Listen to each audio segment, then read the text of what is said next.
¿Tienes hambre cada 2, 3 horas? ¿Te da mal del puerco? Tal vez tengas mala flexibilidad metabólica.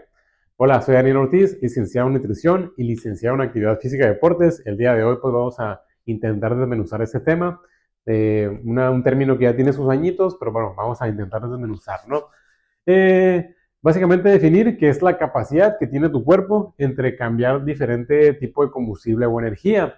Nosotros cuando comemos, pues esos carbohidratos, esa grasa, esa proteína la vamos transformando y dependiendo de tu capacidad, de tu actividad física, pues es el sustrato energético que tú utilizas. Por ejemplo, ahorita que estoy básicamente platicando y estoy parado, la grasa es la principal fuente de energía.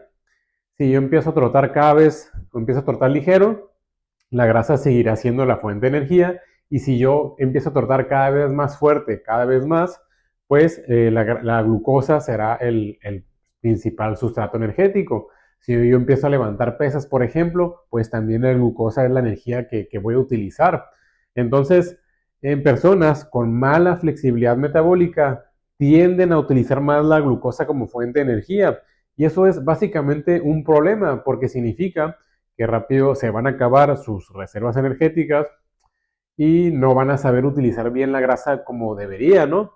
Entonces, pues se va a dar la inflexibilidad metabólica. Vas a tener hambre cada 2, 3 horas, te va a dar mal del puerco o somnolencia postprandial, que básicamente comes y te da pues bastante sueño después de comer. Muchos antojos, que va relacionado con el hambre constante y dificultad para perder peso, perdón. Porque básicamente cuando hay mala flexibilidad metabólica, pues casi no hay oxidación de grasa, todo el tiempo estás utilizando la glucosa, te haces muy dependiente de la misma. Entonces eso es realmente un problema. ¿Y esto cómo lo sabemos? Tenemos herramientas como la calorimetría indirecta, que es básicamente un aparatito que te pones aquí para saber cuál es la relación de CO2 producido y O2 consumido. Si el resultado es cercano a 1, significa que estamos utilizando más la grasa digo, la glucosa como fuente de energía. Si el resultado da más cercano a 0.7, 0.8 aproximadamente, se está utilizando más la grasa como fuente de energía. Eso se sabe, pues en deportistas es interesante pues saber qué energía está utilizando para hacer diferentes estrategias nutricionales. En personas sedentarias, pues igual no es necesario hacer la calorimetría indirecta, pero es interesante porque me das todo este tipo de información de qué energía estás utilizando. Entonces, imagínate que eres o tienes un carro híbrido, un coche híbrido. Ahorita pues se usa la gasolina y además el sistema pues eléctrico, ahí, perdón los términos, no sé exactamente cómo se dice, pero imagínate qué ventaja, ¿no? Que vas pues por la carretera, vas con tu carro, con tu coche, se te acaba la gasolina y nada más con un botoncito cambias al sistema eléctrico, ¿no? Entonces te da para bastante más kilómetros, ¿no? El cuerpo es algo similar, sería la gasolina, sería la glucosa y la energía un poquito más lenta, pero muy eficiente sería la grasa, que sería el sistema eléctrico. Entonces, es sencillo simplemente hacer como un botón y que hagas ese switch metabólico. Entonces, en personas que no tienen esta flexibilidad metabólica es bastante más difícil. Y básicamente si se acabó la gasolina, pues se acabó y no hay suficiente energía. Entonces, cuando tienes este subidón y bajón de energía, es básicamente tu metabolismo hablándote, que no es lo suficientemente flexible. Entonces, muchas veces no es cuestión de flojera, tal vez un poquito cuestión más de disciplina, pero no es que, qué flojo, no haces ejercicio. ¿Por qué? Porque eres flojo. No, pues es porque tu metabolismo no está trabajando de la manera más ideal. Entonces, por eso es importante realizar diferentes cosas que mejoren esa flexibilidad metabólica, que lo voy a mencionar ahorita en la siguiente hoja, pero para que tengas energía más estable, para que no tengas este subidón de subida y bajada de energía, que tengas energía bastante más constante y puedas rendir en tu día a día, en tu trabajo, en tu escuela, con tus hijos, etcétera, ¿no? Personas con resistencia a la insulina, con obesidad, con diabetes tipo 2, pues es un problema porque como su insulina queda bastante elevada de manera crónica, pues se inhibe la oxidación de grasa. Tu cuerpo es incapaz de utilizar la grasa como fuente de energía. Entonces, repito, resistencia a la insulina, tu cuerpo demanda demasiada insulina, se vuelve como dependiente de la glucosa y nunca puede utilizar la grasa como sustrato energético. Entonces, bueno, vamos a la práctica. ¿Qué mejora la flexibilidad metabólica? Creo que en otros videos he mencionado la importancia del NEAT, que es la actividad física no relacionada con el ejercicio físico intenso. Se refiere más a tu día a día, el caminar, el lavar los trastes, el cuando te transportas a tu trabajo y demás, que es básicamente pues un movimiento más ligero, ¿no? Pero entonces aquí es cuando tenemos que evitar a toda costa lo que es el sedentarismo. Yo, por ejemplo, yo sé que yo no soy tu caso y puedo sonar un poquito loquito, tal vez sí, pues voy al mandado caminando porque me queda cerca. Anteriormente me iba en bicicleta a mi trabajo. Cuando hago ejercicio inclusive, pues me gusta dar pasos de un lado a otro. Es mejor que simplemente sentarte y estar con el celular. Después de cada ejercicio, pues camino y estoy elevando mi gasto energético total. Entonces, cada quien tendrá su manera de elevar su NEAT, de evitar el sedentarismo.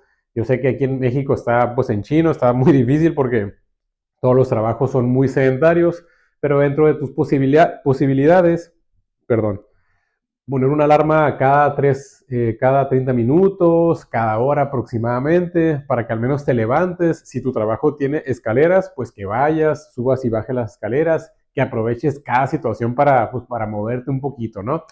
Yo anteriormente a veces les mencionaba a los pacientes sobre, pues eso, ¿no? El NEAT.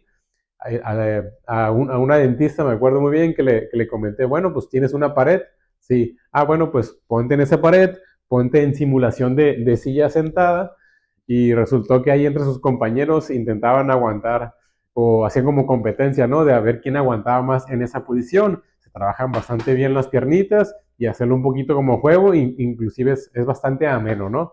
Entonces, NEAT, elevar la actividad física diaria, ni siquiera de manera intensa, sino gasto energético total, ¿no? Ok, el propio ejercicio, el correr, hacer actividad física, pues mejora tu flexibilidad metabólica. Yo sé que para muchos es difícil, pero a medida lo posible, conforme tú vayas agregando actividad física, tu metabolismo va a ser bastante más flexible y va a tender a utilizar más la grasa como fuente de energía. Bueno, proteína, fibra, no, pues es simplemente meter alimentos de calidad, meter alimentos saciantes para que no tengas esa necesidad de estar picoteando constantemente, para que mantengas a raya tus antojos, para que estés bastante más saciado, ¿no? Y pues aquí es evitar a toda costa los ultraprocesados, ¿no? Y me voy a brincar rapidito para acá porque voy a poner un ejemplo medio raro. Ustedes dirán, oye, qué raro, como que una torta de jamón en vez de pan dulce. Vamos a explicar esto.